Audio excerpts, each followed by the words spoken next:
Y ese manso y humilde Hijo del Padre viene a poseer nuestros corazones, a embargar nuestros sentidos y a sacar de nosotros el rescoldo, la miseria, el embargo que tenemos con la deuda de Satanás.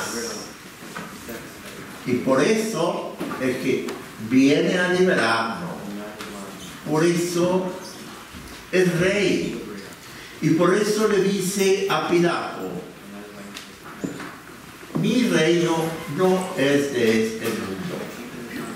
Y el reino de Dios no es de este mundo.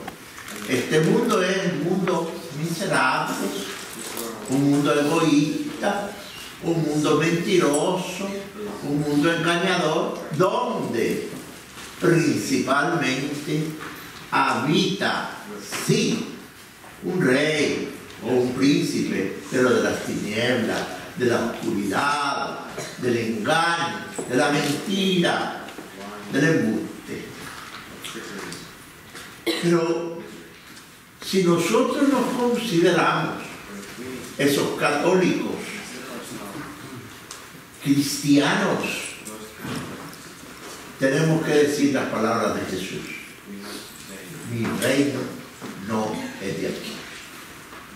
Porque desafortunadamente nosotros trabajamos con los dos reinos, con el reino de Dios y el reino de las tinieblas, porque nos hemos dejado embargar totalmente de todo aquel ahogamiento que nos ofrece el mundo,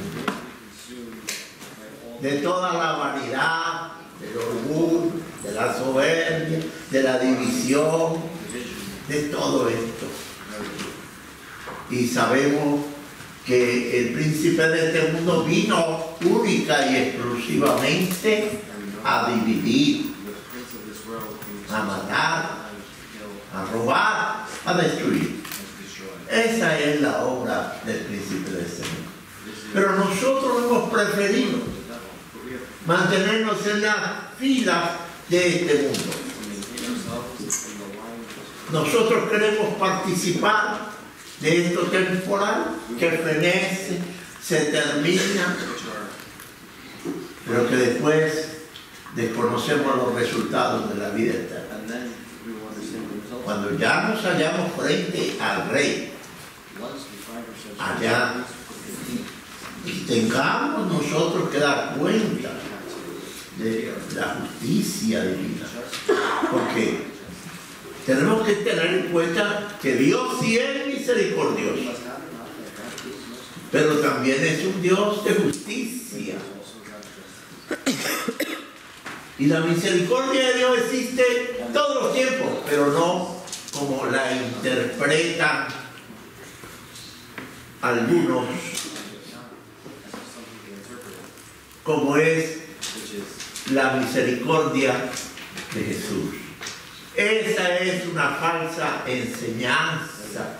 Esa misericordia de Jesús es un engaño de Satanás. Y como engaño de Satanás, ustedes no pueden tener devociones falsas, no pueden tener oraciones falsas, porque ¿quién dice que se le apareció? Aquel Jesús de la misericordia, que no era otro más sino Satanás. Entonces el Papa Pío XII jamás aceptó esa veneración. El Papa Juan XXIII tampoco la aceptó.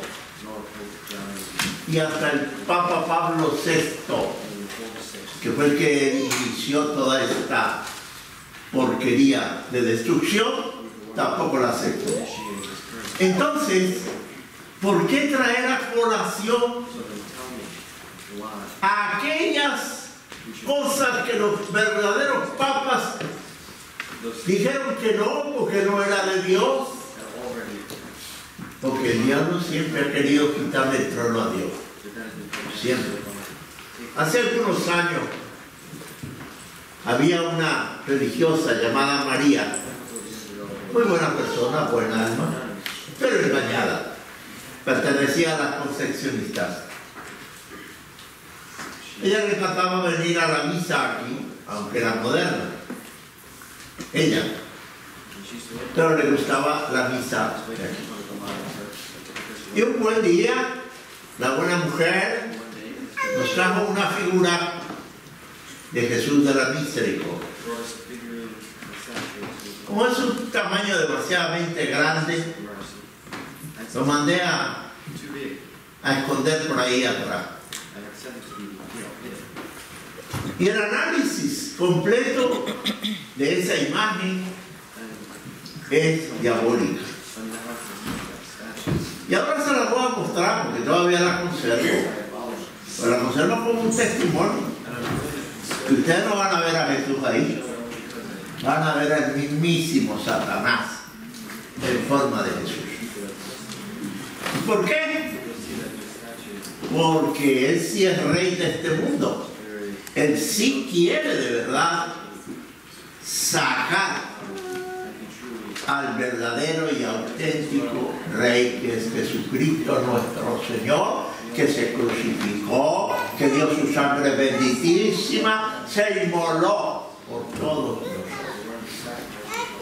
y dio su sangre hasta la última gota por amor, por amor. Y de ninguna manera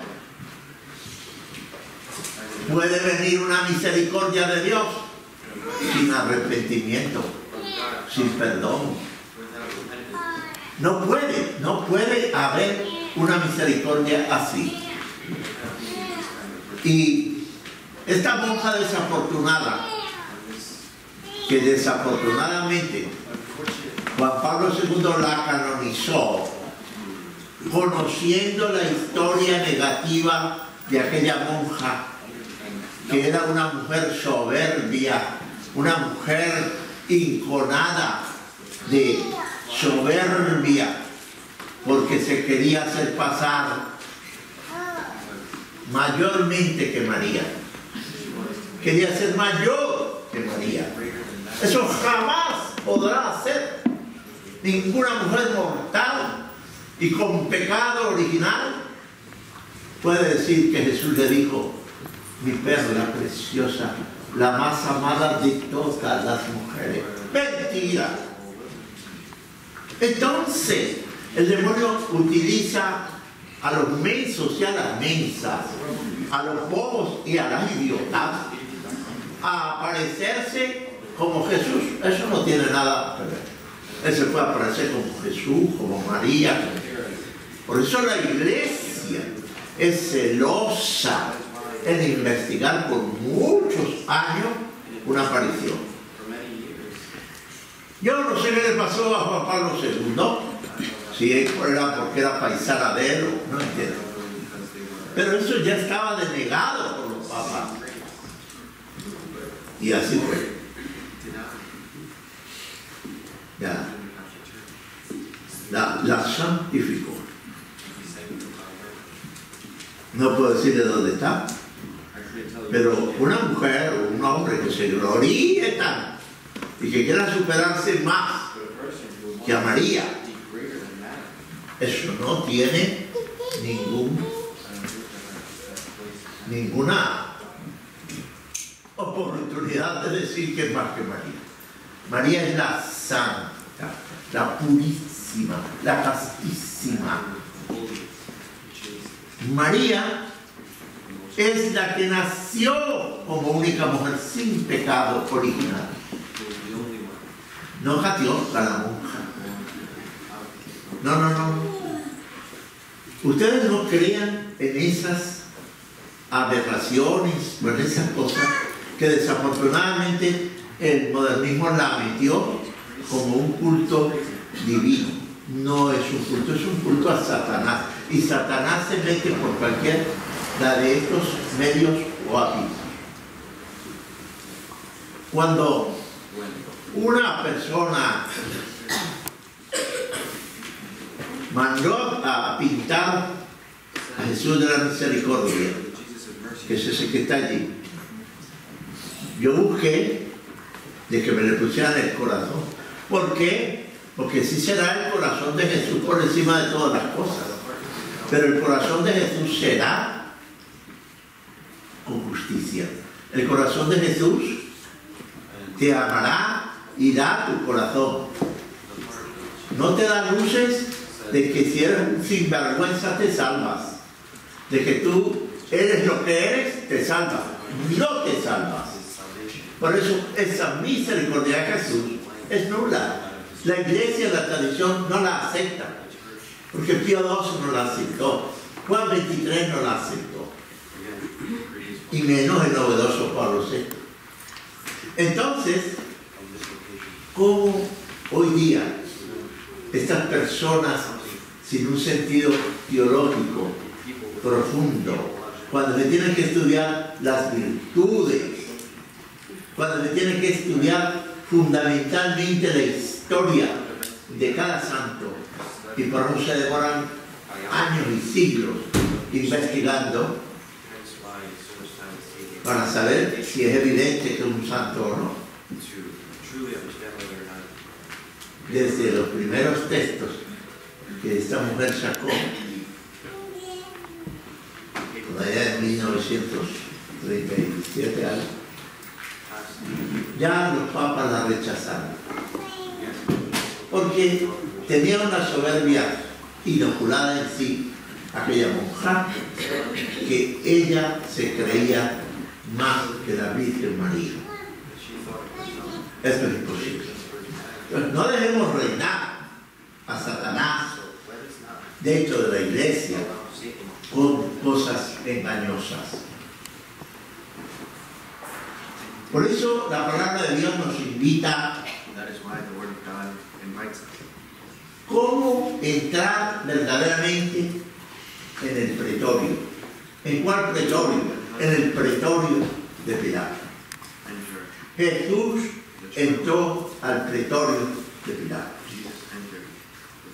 Y aquí está siendo interrogado. Porque Pilato tenía miedo absoluto de condenar a un justo. Porque él no le veía absolutamente nada malo. Y eso estaba bien. Pero él temió más a la horda judía. Porque fue amenazado, fue chantajeado por la horda judía,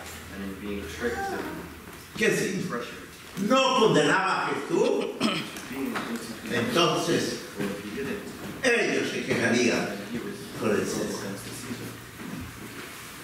Entonces el hombre le tiene miedo al hombre, al poder del hombre, pero no al poder de Dios. Como no ve a Dios, pues dice, ¿dónde está Dios? Esa es la pregunta de todo. Pero Dios por eso dice la Escritura que es el Dios de lo visible e invisible, como dice San Pablo. Ese es el Dios nuestro. Y al ser el Dios nuestro, Dios de lo visible e invisible, está en todas partes. Porque es omnisciente, omnipresente, omnipotente. Y estas cualidades no las tiene sino Él, el Padre, el Hijo, el Espíritu Santo. Entonces, porque son tres en uno solo. Entonces, ¿cuál es el temor nuestro en estos tiempos tan laiciados y tan corrompidos como los que vivimos? Porque el hombre se ha separado de Dios.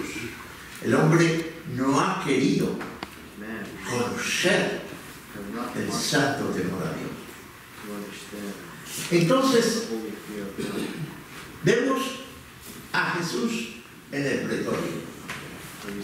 Jesús se está encontrando cara a cara con Pilatos. Y aquí Jesús va a ser interrogado por Pilatos, gobernador de la Judea.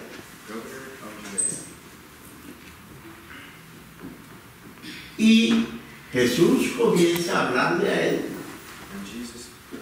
a mostrarle con sus palabras sabias y de lo más profundo un plan de salvación que él no entendió jamás. Ese era el misterio de la salvación, cómo y de qué manera él nos llama para poder ir a Jesucristo. Y por eso Jesús aquí se presenta como el rey. ¿Sí? Se presenta ahí como el pastor mayor. Pero ese rey, ese pastor, está atado, coronado de espinas,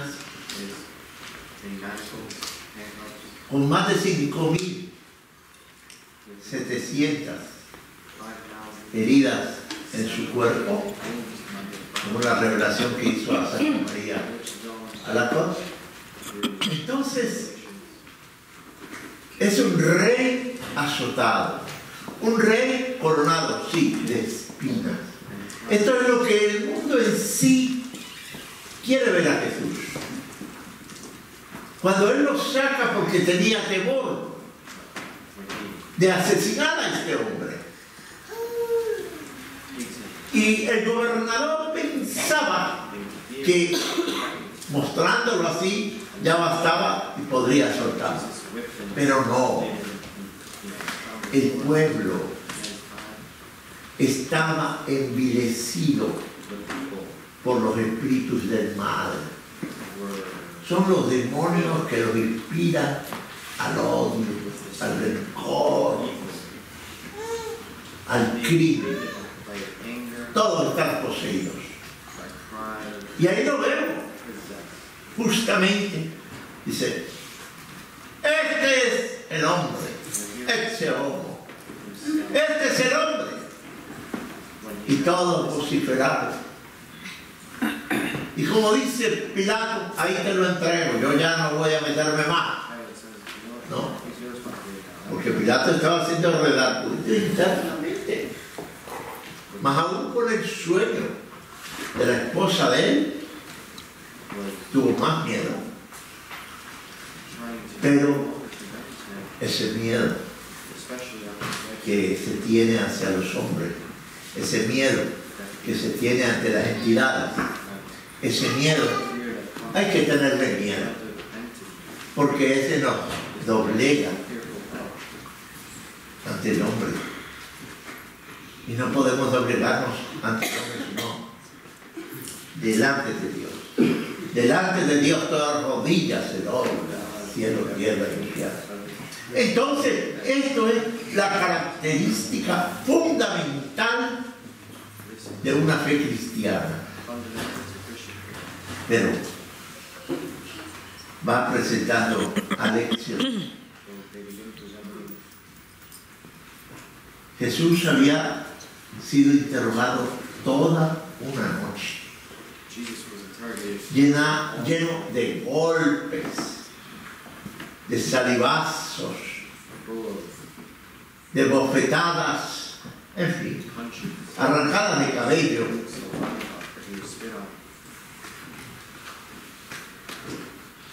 Pero Jesús, así, herido, maltrecho, coronado de espinas, va a seguir dando las respuestas. ¿Quién es Él? ¿Quién es? ¿Y qué vino a hacer?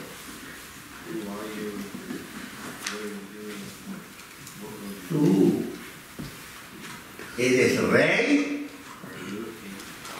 Jesús le dijo, ¿tú lo has dicho? He venido a este mundo para ser rey. Pero mi reino no es de aquí. Si de aquí fuera mi reino, mis lacayos, mis ministros vendrían en defensa mía. Pero mi reino no es esto. Nosotros nos aferramos mucho al reino de este. Y queremos que en este reino vamos a encontrar la salvación eterna. Y que podemos hacer miles y miles de cosas. Y que nunca vamos a ir delante de una justicia divina.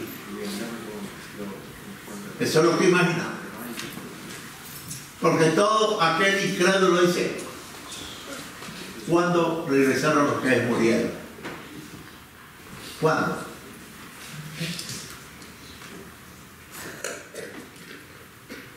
Ha regresado gente que sí. Pero bueno, dejemos eso ahora. Pero vamos al juicio, a la meditación de Dios. ¿Qué responsabilidad tengo yo de mis actos pueriles en este mundo porque me aferré a este mundo? Tiene una justicia divina, tiene una condenación. Ahora, Jesús da testimonio de la verdad. Porque Él dice, he venido a este mundo a dar la vida. Yo que soy el justo por los injustos. Yo que soy el inocente por los pecadores. Y Pilato se interna de nuevo en el pretorio. Él está desesperado. Es cuando usted comete un pecado y su conciencia no lo deja. Y usted camina hacia allá, hacia acá. Él sabía que iba a cometer un pecado. El asesinar a Cristo. Y entonces, esa primera pregunta, ¿eres tú el rey de los judíos? Pero vemos que Jesús queda en silencio un rato. Jesús no da respuesta a eso. Sino que obliga a Pilato a poner en claro lo que tal realeza significa y lo lleva a caminar a la profundidad. Rey de los judíos significa Mesías. Y es en cuanto Mesías, como Jesús, será juzgado y será condenado. Y Pilato parece como responder con desespero a lo que él mismo tiene que definir, a lo que él mismo tiene que decidir, porque tiene miedo del hombre, de la horda judía. Él no tiene temor a Dios. Tiene miedo, sí. Por eso Jesús responde a esa pregunta de Pilatos y por 3 veces usa la expresión mi reino, mi reino. Aquí nos ofrece una explicación admirable sobre lo que puede ser en la realidad. El reino y la realeza de Jesús. La realeza de Jesús no es de este mundo. Y es algo que él no entiende. Él no sabe que hay otro mundo. Él cree que la vida llega hasta aquí. Y que no puede haber otra cosa, como millones y millones de personas hoy por hoy creen que la vida llega aquí, que peregrinaron, aquí nacieron, vivieron, crecieron y murieron y se acabó. Es el engaño satánico más grande del mundo. Porque el abrir los ojos y el despertar en otra dimensión, en otra eternidad, debe ser muy difícil, porque ya no va a haber salvación si usted no la hizo en este terreno. Entonces Jesús sigue insistiendo en ser el rey. ese reinado de Jesús tiene que habitar en nosotros. Yo le preguntaría a usted, ¿Jesús reina en su corazón? ¿Y usted, cuál sería la respuesta? ¿Qué respondería usted? Yo creo que usted me respondería así: Jesús reina. Pienso que eso me diría. Pero examinemos esa pregunta y esa respuesta. Sí, vive en mi corazón. Bueno, ¿cuáles son vuestros frutos? Empecemos por ahí. ¿Qué hay de fruto en tu vida? ¿Tienes pleito con tu vecino? ¿Peleas con tu empleador? ¿Peleas con tu compañero de trabajo?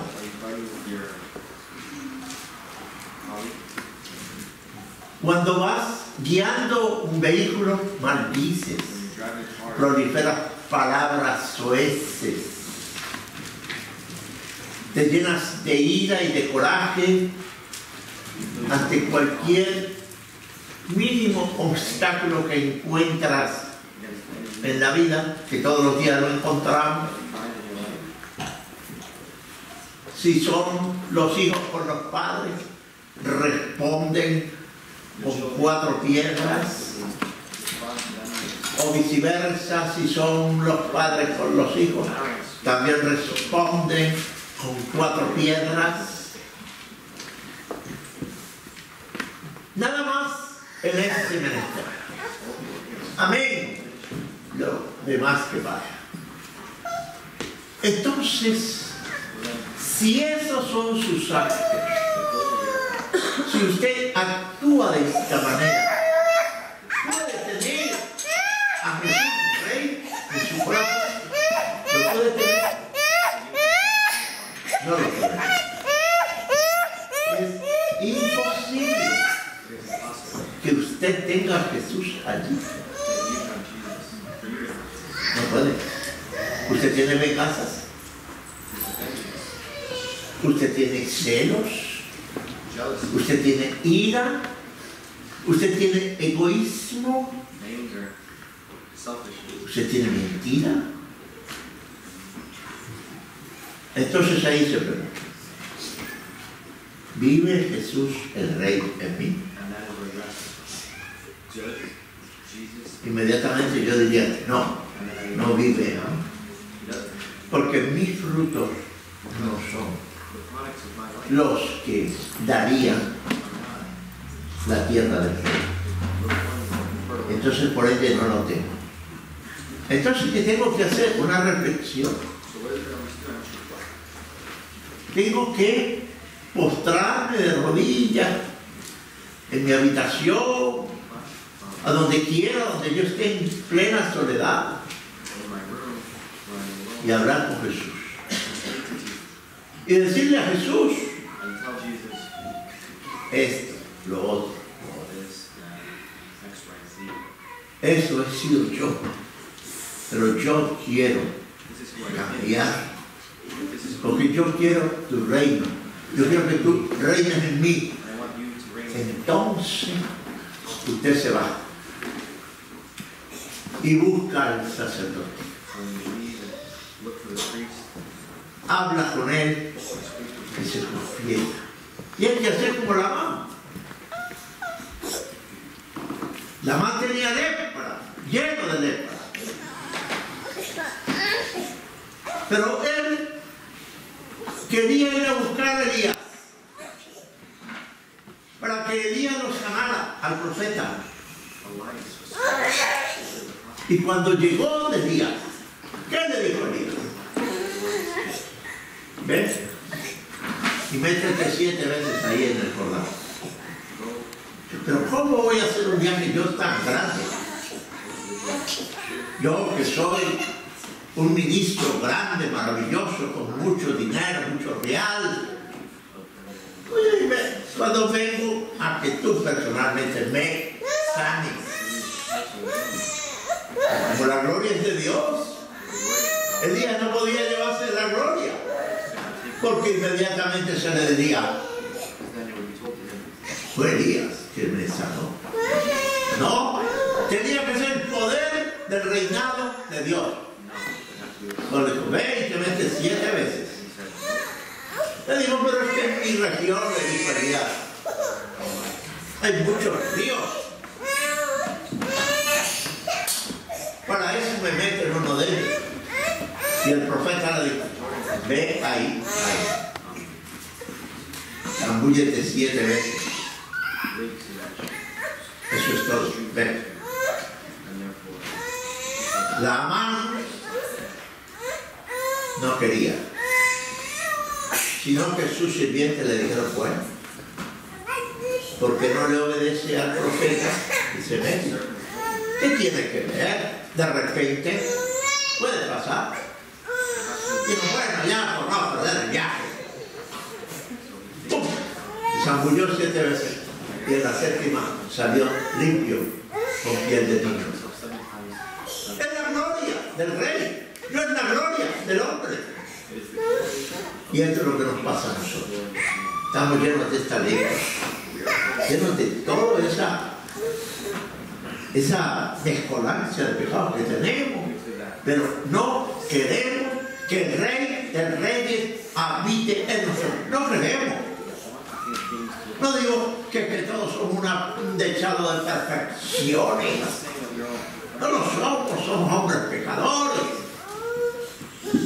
Pero ahí es donde ejerce Dios la misericordia. Señor, yo transfórmame. Yo quiero ser transformado, quiero sacar toda mi plaga interna, mi lepra interna. Y entonces Dios quiere que vayamos al Jordán. ¿Quién es el Jordán? El sacerdote. Ese es el Jordán. Ahí está. El sacerdote donde va a lavar las culpas, completamente a limpiarse. Esa es la voluntad de Dios. No hay otra voluntad. Él lo manda muy claro en el Evangelio de Mateo. Pero no. Yo cómo voy a confesar con un hombre más pecador que yo. No, pero ¿por qué? ¿Quién es tu Dios? Pedazo de alcornoque. Tú no eres nadie. No eres nadie. Y no somos nadie. Miseria humana es lo que somos. Y estamos llenos de defectos, llenos de infecciones de una u otra manera. Pero hay que ir al Jordán ministerial que Cristo lo realizó. Pero hay que ir ¿hasta dónde? Hasta un sacerdote legítimamente ordenado. Legítimamente ordenado. ¿Por qué digo legítimamente ordenado? Porque los sacerdotes de la acción moderna no están legítimamente ordenados. Ni los obispos de este tiempo no están legítimamente consagrados. Necesitan la consagración perenne de todos los siglos, la que no se removió, la que no movieron a su amaño o a su antojo. Eso es un legítimo. ¿Pero qué es lo que hace la gente? Pues sí, yo me arrepiento, pero no voy donde los curas estos de allá, de la tradición. Primero, las misas son más largas que una longaniza. Esas confesiones son larguísimas. No. Me voy a tal parroquia y allí el cura me dice, está bien, eso no es pecado, no, eso tampoco, es que yo vivo por ahí, no, eso no, es que yo no voy a misa tal domingo, eso no es pecado, ni vaya si quiere ya. ¿Qué? Eso es una confesión, eso es una sinvergüenzada. Usted no se ha confesado, usted no se metió al Jordán ministerial, usted se metió solamente a la cloaca podrida, llena de lo que ya sabemos, y de eso mismo se usa. Sale tranquilo. Y viene luego a comulgar, ahí está, donde sí está verdaderamente el Santísimo Sacramento legítimo, y cree que le va a servir eso. La comunión del cuerpo y la sangre de Cristo lo va a hundir al infierno. ¿Por qué? Porque el apóstol Pablo dice que quien me come y quien me bebe indignamente reo de muerte es. ¿Y qué es muerte? Muerte es el infierno. Eso es muerte. Entonces, vosotros queréis cambiar el reinado de Dios por un reinado plebeyo. No, mi carísimo, eso no es una confesión, y tampoco es lealtad a la Santa Iglesia Católica Apostólica Romana de Dios cuando usted se va a otras misas que no tienen valor alguno porque están totalmente codificadas con un modernismo que no tiene el valor, y que Dios, por supuesto, acepta a los que ignoran todas esas cosas.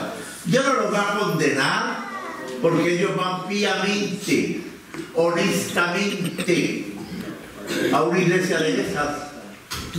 No tienen otra, no han conocido otra. Esos son más perdonables.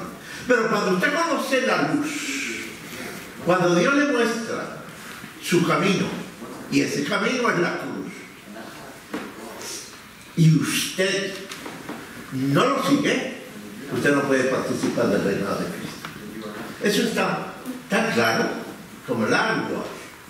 Por eso me gustaría repetir unas palabras del padre Alfonso Gálvez, español, que para cerrar, admiro su dialéctica, admiro su conocimiento pastoral. Y él nos dice, hablar de esta fiesta tiene una doble dificultad. Pues, por un lado, la persona de Jesús ha sido difuminada e incluso quitada de medio como consecuencia de la apostasía de la iglesia y de la paganización de la sociedad civil. Y por otro lado, hablar de la realeza y de la monarquía resulta más difícil todavía, ya que los reyes modernos, en España hay reyes, se han preocupado de desprestigiar sus propias personas y con ello la realeza y la monarquía. El mundo actual vive una situación de caos, de destrucción, de disgregación y anarquía, y los valores humanos han sido totalmente anulados, mutilados. El magisterio de la iglesia ha sido eliminado. Los dogmas han caído en el historicismo. El evangelio y el mismo Cristo han quedado reducidos a un invento de la comunidad primitiva. Los obispos que siempre tuvieron gran prestigio en la iglesia, son ahora ridiculizados. Y en cuanto al Estado, el poder civil se ahoga y se convierte en un antro de corrupción al servicio de todos los políticos. Hace unos días, Bergoglio hacía unas declaraciones con motivo del 5º aniversario de la tesis protestante a un diario sueco, en el que decía textualmente: la religión verdadera es el desarrollo que tiene la humanidad para trascenderse a sí misma hacia el absolutismo. Entonces, ante todas estas realidades, ¿cómo podemos entonces hablar de Cristo Rey como Rey de la Iglesia y del mundo entero? La respuesta la tenemos en Colosenses 1 y en Filipenses 2.